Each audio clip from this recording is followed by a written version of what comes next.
few of these and we'll see how well we do, but so far, doing pretty good. All right, collectors, well, pretty much went through the 2 rolls, and everything else I have is prior to 1937 at least, right? So this panel goes from 37 to 45, San Francisco, and we're missing 1, 2, 3, 4, 5, 6, 7, 8. 8 Mercury dimes from this panel.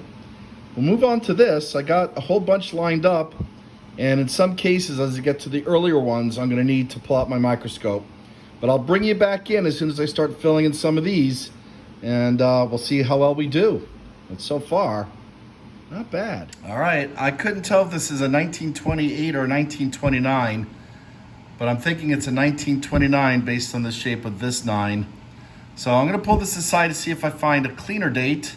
If not, I'm gonna treat it as a 29.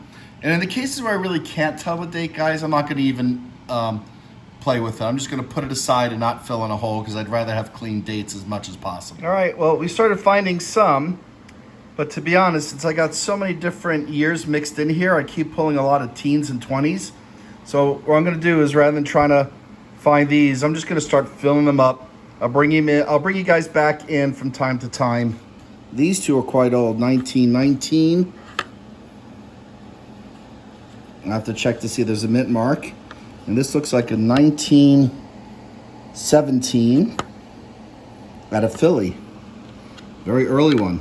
So we'll put that one in, we'll check this one, and I'll bring you back in as I fill in some more. 1919, I tell you, that looks like an S. Pretty clearly, let me see if I can point it out here. Right here, and then kind of faintly make out the curvature here. Of course, that may be what I want to see. By comparison, I have another dime with an S mint mark, and I gotta believe the other one was a 1919 S just by looking at this fairly clean S. All right, well, we're gonna treat it as such. I'd say half the S was showing on it. Very confident that it was. And here we have a first year Mercury dime. That is 1916. I have no doubt about it. Here's the back of that 1916. No mint mark. Don't see any remnants at all. So we're going to treat this as Philadelphia. I think with confidence we can say this is a 1916 out of Philly. Well, as expected, these pages have been harder to fill in. I have a couple of placeholders here to see if I can find anything in better condition. I still have a few more to go through. Did come up with a few really early ones. But yeah, I'll bring you back in once I finish. Really happy with the last panel. A lot more work to do with these, but let's see what we can do in the last few coins. I got about a dozen left. All right, so this is a 1918, and that looks like an S mint mark as far as I can tell. I'm gonna put this under the scope, but it is pretty difficult. Let me see if I can get another S mint mark out for comparison. Hang on. All right, here we go. So the one on the right is clearly an S from the late 30s. And this is a 1918 over here. And based on the position, I think I'm going to call it an S. Let's get underneath the microscope.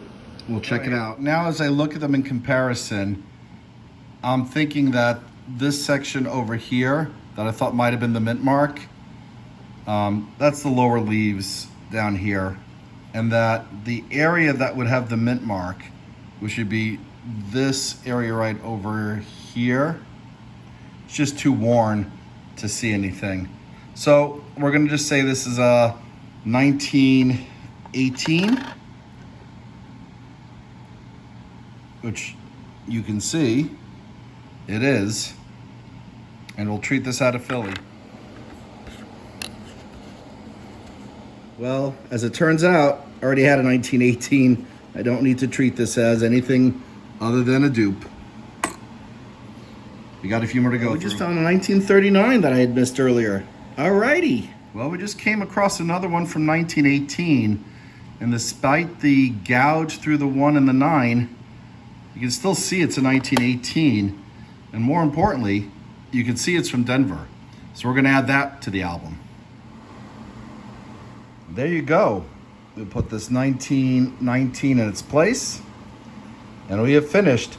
You know, I came across quite a few number of coins where I could read the first 3 digits, 192, but just the last digit was too worn, too far gone to be able to really decipher what it is. All in all, did pretty well. I'll definitely buy more constitutional silver bulk mercuries to see if we can fill this album. And besides that, I still got quite a number of dupes to hoard. All right. As always, guys, thanks for watching. Please remember to subscribe. Happy collecting. Until the next time.